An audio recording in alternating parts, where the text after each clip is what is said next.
Cette nuit, tu as peut-être vu quelque chose d'étrange. Un rêve qui semblait plus réel que la réalité. Un rêve qui t'a laissé une sensation inhabituelle au réveil. Pas un simple mélange d'images, mais un message. Et si ce n'était pas un hasard? En islam, les rêves ne sont pas tous insignifiants. Le prophète a dit que le rêve véridique est une partie de la prophétie. Cela signifie quoi?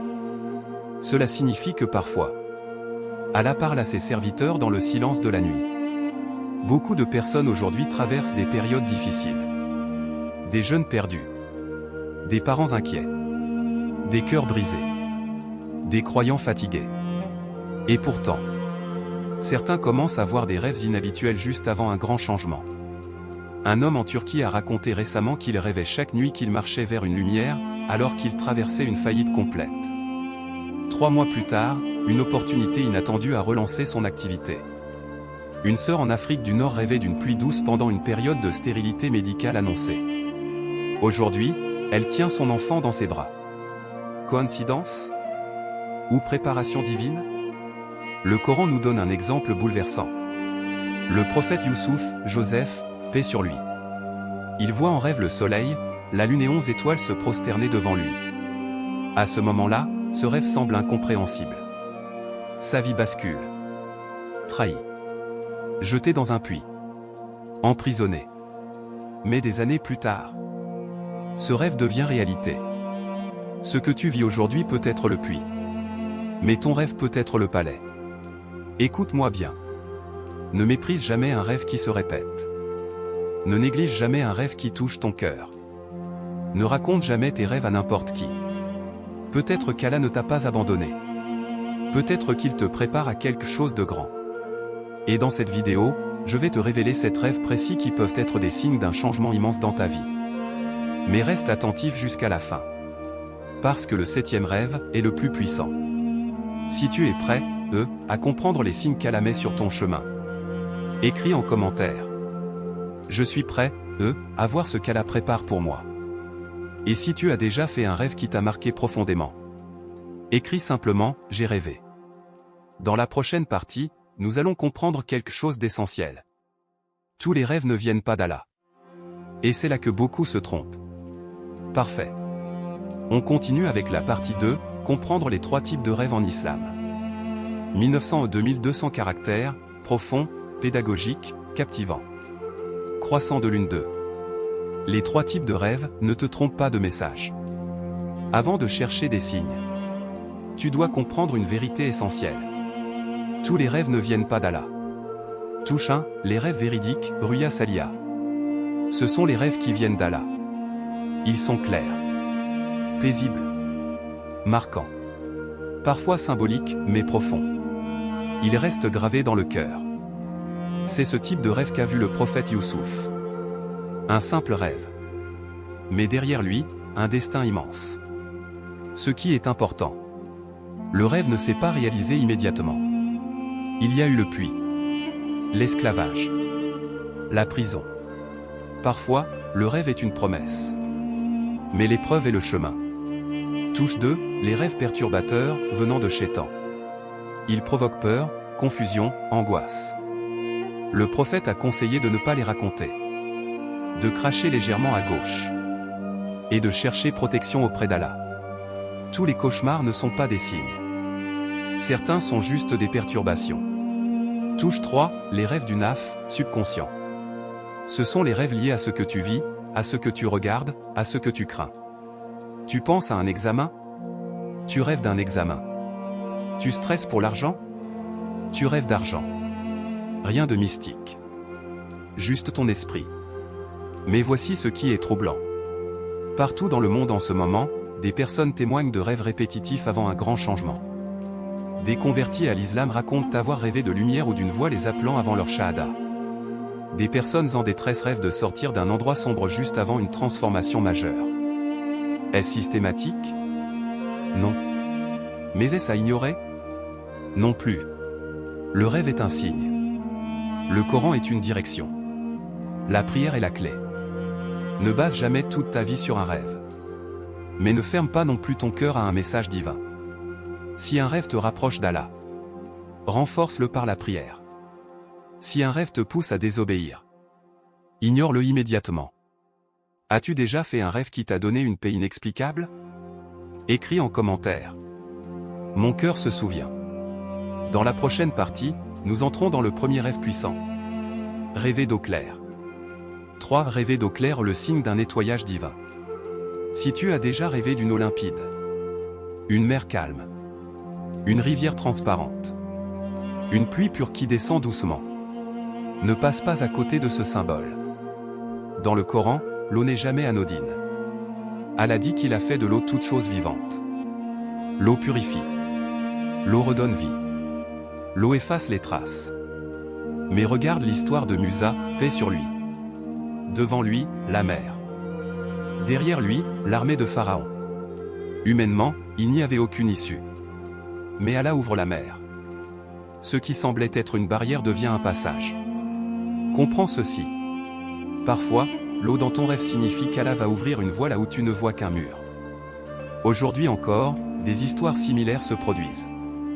Une sœur en Afrique du Nord témoignait récemment qu'elle rêvait d'une rivière claire pendant qu'elle traversait un divorce douloureux. Elle se sentait détruite. Sale intérieurement. Humiliée.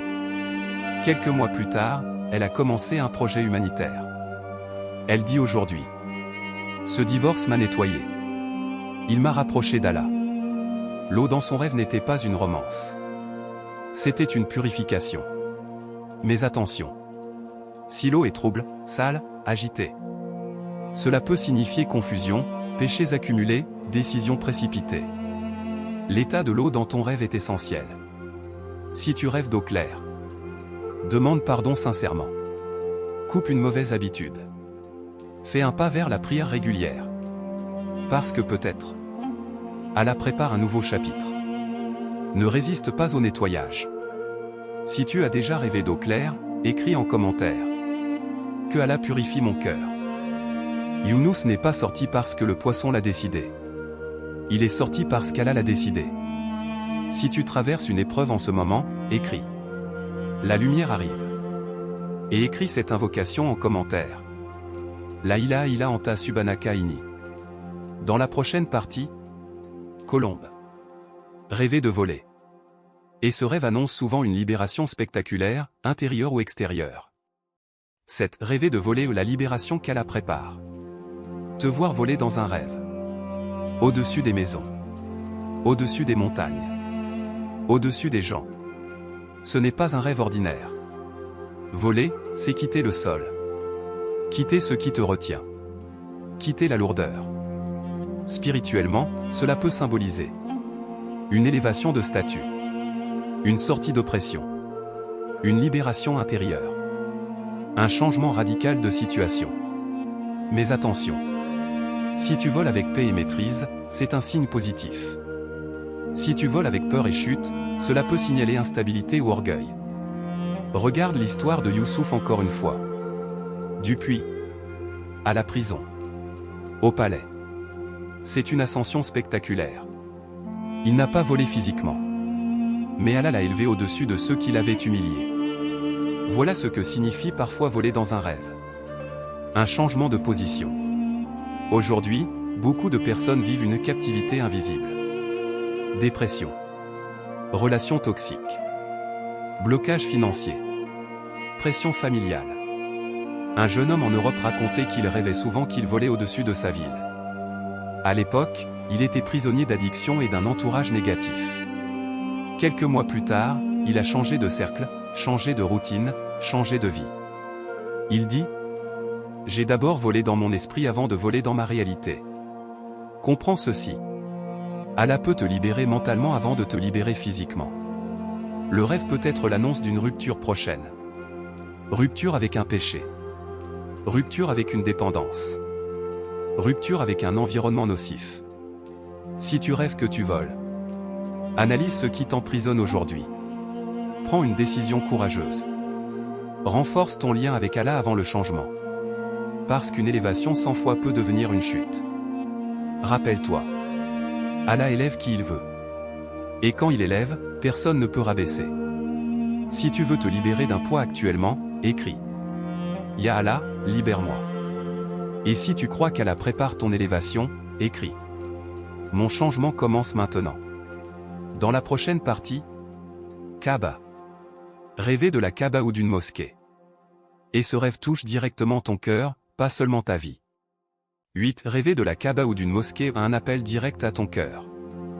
Rêver de la Kaaba. Te voir tourner autour. Pleurer devant elle. Entrer dans une mosquée lumineuse. Ce n'est jamais anodin. La Kaaba représente le centre. Le retour. La direction. C'est vers elle que nous prions. C'est vers elle que les cœurs se tournent. Si tu la vois dans un rêve, pose-toi une question. Es-tu aligné avec ta direction? Regarde l'histoire d'Ibrahim, paix sur lui. Il reconstruit la Kaaba dans un désert vide. Aucune foule. Aucun prestige. Juste l'obéissance. Et Allah transforme cet acte discret en un pilier de l'humanité. Aujourd'hui, des millions de personnes tournent autour de ce bâtiment. Un acte sincère peut traverser les siècles. Récemment, plusieurs convertis témoignent avoir rêvé d'une mosquée ou d'un appel à la prière avant même d'avoir étudié l'islam. Certains disent avoir vu une lumière au centre d'une grande cour. Puis quelques semaines plus tard, ils ont prononcé la shahada. Le rêve n'était pas la conversion. C'était l'invitation. Comprends ceci. Si tu rêves de la Kaaba, cela peut signifier un appel au repentir, un retour à la prière, une purification spirituelle, un changement majeur dans ta relation avec Allah. Mais ne transforme pas le rêve en superstition. Transforme-le en action. Peut-être que ton cœur est fatigué. Peut-être que tu pries sans concentration. Peut-être que tu t'es éloigné. Le rêve peut être un rappel doux. Un appel discret. Si tu rêves de la Kaaba ou d'une mosquée, ne tarde pas à prier à l'heure. Lis le Coran régulièrement. Demande sincèrement le pardon. Parce que parfois, Allah appelle avant de corriger. Rappelle-toi. La Kaaba est un bâtiment. Mais ce qu'Allah regarde, c'est ton cœur. Si tu veux renforcer ta relation avec Allah, écris. Ya Allah, rapproche-moi de toi. Et si tu as déjà rêvé d'un lieu sacré, écris. Mon cœur a été appelé. Dans la prochaine partie, nuages pluvieux. Rêver de pluie douce. Et ce rêve annonce souvent une miséricorde inattendue. 9. Rêver de pluie douce ou la miséricorde qui descend sur ta vie. Rêver d'une pluie légère. Calme. Apaisante. Qui tombe sans destruction. Ce rêve est souvent un symbole de Rahma. Dans le Coran, Allah décrit la pluie comme une miséricorde. Elle redonne vie à une terre morte. Une terre sèche semble finie. Craquelée. Sans espoir. Puis la pluie descend. Et tout reverdit. Comprends ceci. Ce que tu crois mort dans ta vie peut être en attente de pluie. Dans certaines régions d'Afrique, des agriculteurs racontent que pendant de longues sécheresses, certains ont rêvé de pluie avant même que les nuages n'apparaissent. Quelques semaines plus tard, les pluies sont revenues. Coïncidence? Peut-être. Mais le symbole reste puissant. Allah peut envoyer le soulagement quand tout semble terminé. Spirituellement, la pluie douce peut symboliser. Et si tu traverses une période difficile, écris. Je fais confiance au passage qu'Allah va ouvrir. Dans la prochaine partie, montagne rêvée de montagne ou d'ascension. Et ce rêve annonce souvent quelque chose de très grand, mais exigeant. 4. Rêver de montagne ou d'ascension où l'élévation passe par l'effort. Si tu te vois en train de grimper une montagne, une colline, un sommet difficile à atteindre, ce rêve n'est pas confortable. Il parle d'effort, de fatigue, de responsabilité. Mais dans le Coran, les montagnes ont une symbolique puissante. Regarde Musa, paix sur lui. C'est sur le mont Sinaï qu'il reçoit la révélation. C'est après l'ascension qu'il dialogue avec Allah. La hauteur précède la proximité. Comprends ceci. Si tu rêves que tu montes avec difficulté, ce n'est peut-être pas une punition. C'est peut-être une préparation. Parce que plus la mission est grande, plus la montée est exigeante. Aujourd'hui, combien de jeunes abandonnent juste avant le sommet? Un étudiant en Afrique de l'Ouest racontait qu'après 2 échecs universitaires, il rêvait qu'il grimpait une montagne et tombait, puis recommençait. Il a failli abandonner définitivement. Mais il a persisté. Aujourd'hui, il a obtenu une bourse internationale et aide sa famille. La montagne de son rêve n'était pas un obstacle. C'était une annonce. Continue. Mais attention. Si dans ton rêve tu refuses de monter, si tu redescends volontairement, cela peut être un signe que tu fuis une responsabilité qu'Allah veut te confier. Un mariage. Un projet. Un engagement spirituel. Une réforme intérieure. Si tu rêves d'ascension, ne fuis pas les défis actuels. Ne te plains pas trop vite. Sois discipliné dans ta prière. Parce qu'Allah n'élève pas sans tester. Rappelle-toi. Le sommet donne une vue que la plaine ne connaît pas. Si tu traverses une période difficile mais que tu refuses d'abandonner, écris. Je continue à monter. Et si tu crois qu'Allah prépare ton élévation, écris. Ya Allah, rends-moi digne du sommet. 5. Rêver d'un enfant ou la naissance d'un destin inattendu. Rêver d'un enfant. Ce n'est pas toujours littéral. Ce n'est pas forcément l'annonce d'une grossesse. En islam, l'enfant symbolise souvent un nouveau départ. Un projet fragile mais prometteur. Une responsabilité pure. Une bénédiction inattendue. Mais regarde l'une des histoires les plus bouleversantes du Coran. Mariam, paix sur elle. Seule. Isolée. Accusée. Sans soutien humain. Et pourtant, Allah lui annonce la naissance d'Isa, Jésus, paix sur lui. Humainement impossible. Divinement décrété. Ce qui semblait être un scandale allait devenir un miracle. Comprends ceci. Si tu rêves d'un enfant alors que ta situation semble bloquée, ce rêve peut symboliser quelque chose qui va naître dans ta vie. Un projet. Une guérison. Une foi renouvelée. Un changement radical. Récemment, une sœur en Europe témoignait qu'elle rêvait d'un bébé qu'elle protégeait avec force, alors qu'elle traversait une période de dépression. Quelques mois plus tard, elle a lancé une petite initiative d'aide aux femmes en détresse. Elle dit : le bébé dans mon rêve, c'était ma mission. L'enfant symbolisait quelque chose de fragile, mais destiné à grandir. Mais attention. Un enfant dans un rêve peut aussi représenter une responsabilité. Es-tu prêt, à prendre soin de ce qu'Allah veut faire naître dans ta vie ?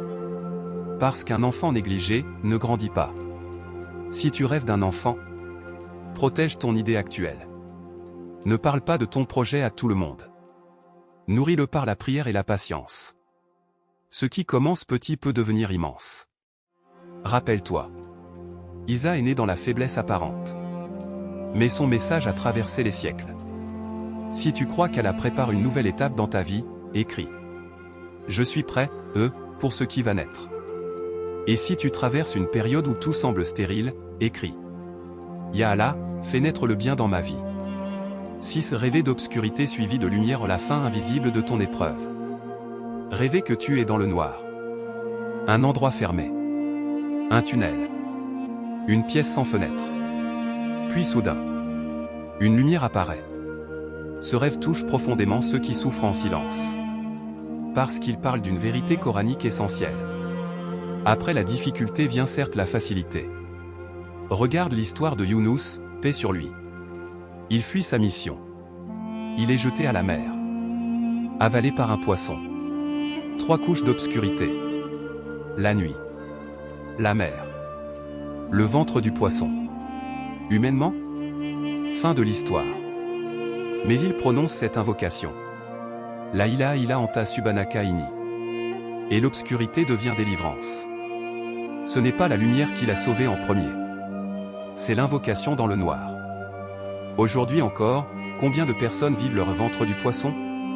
Un homme en Asie racontait récemment qu'il rêvait d'être enfermé dans une pièce sombre, puis une porte s'ouvrait vers une lumière intense. À ce moment-là, il était endetté, isolé, au bord du désespoir. Quelques mois plus tard, une opportunité professionnelle inattendue a tout changé. Il dit : le rêve est venu avant la solution. Comprends bien. Si tu rêves d'obscurité sans lumière, cela peut être un avertissement, rapproche-toi d'Allah. Mais si la lumière apparaît, c'est souvent un signe d'espoir. Allah ne montre pas la lumière sans raison. Message directif puissant. Si tu traverses une période sombre, multiplie l'istighfar. Prononce l'invocation de Younous. Ne prends pas de décision dans le désespoir. Parce que la lumière peut être plus proche que tu ne le crois. Rappelle-toi.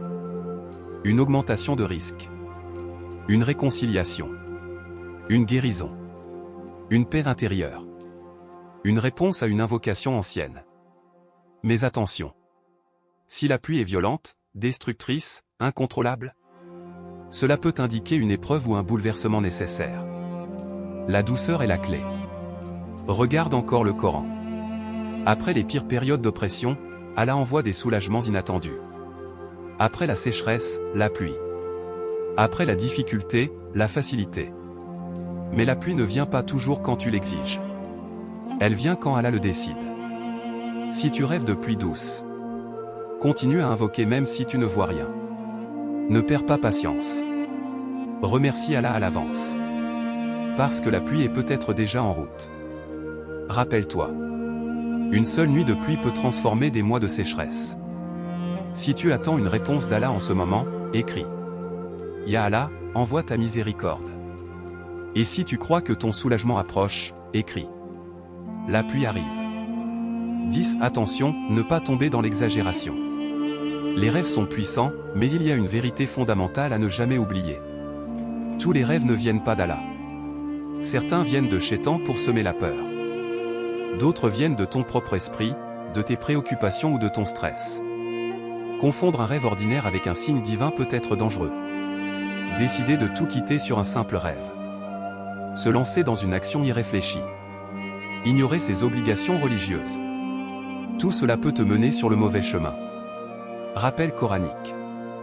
Allah guide ceux qui cherchent la vérité avec patience et prière. Le rêve est un signe, mais le Coran et la prière restent la direction principale. Aujourd'hui, de nombreuses personnes partagent leurs rêves viraux sur les réseaux, affirmant que c'est une révélation. Ne les prends pas pour parole absolue. Ne base pas ta vie sur l'interprétation d'un rêve partagé sur Internet. Le rêve est un signe, pas un commandement. Vérifie toujours avec le Coran et la Sunna. Consulte un savant de confiance si le rêve semble prophétique. Écris en commentaire. Je comprends que le rêve est un signe, pas un ordre. Et si tu as déjà pris un rêve trop au sérieux et que cela t'a troublé, écris. Je choisis la voie de la sagesse. 11. Conclusion. Allah prépare quelque chose de grand. Nous avons exploré cet rêve puissant. Chacun de ces rêves peut être un signe. Un message subtil qu'Allah envoie à ceux qui cherchent. Regarde l'histoire des prophètes. Youssouf a vu un rêve qui semblait incompréhensible, mais il a changé sa vie et celle de son peuple. Younous était dans l'obscurité totale, mais son invocation l'a sauvé. Ibrahim a reconstruit la Kaaba seul dans le désert, et son acte a traversé les siècles. Ces rêves n'étaient pas des simples images. C'étaient des préparations divines. Aujourd'hui encore, des milliers de personnes voient des rêves similaires. Parfois avant un changement professionnel, parfois avant une guérison, parfois avant une guidance spirituelle. Ce que tu vis maintenant. Tes luttes. Tes doutes. Tes peurs. Tout cela peut être le puits avant ton palais. Le moment avant ton élévation. La nuit avant la lumière. Mais rappelle-toi. Le rêve est un signe, pas un ordre. Le Coran et la prière restent ta direction. La patience et l'action sont indispensables. Si tu fais l'un de ces rêves, fais ceci. Rapproche-toi d'Allah. Prie avec sincérité. Demande pardon et guidance. Prépare-toi à ce que quelque chose de grand arrive. Si tu crois qu'Allah te prépare quelque chose de grand, écris. Je fais confiance au plan d'Allah. Si tu as déjà fait l'un de ces rêves, écris le numéro du rêve que tu as fait. Rêve numéro. Et si tu veux que ce message touche quelqu'un d'autre, partage cette vidéo avec eux. Rappelle-toi toujours. Parfois, la plus petite image dans ton sommeil est le signe d'un changement qui transformera toute ta vie. Allah prépare quelque chose de grand, peut-être pour toi.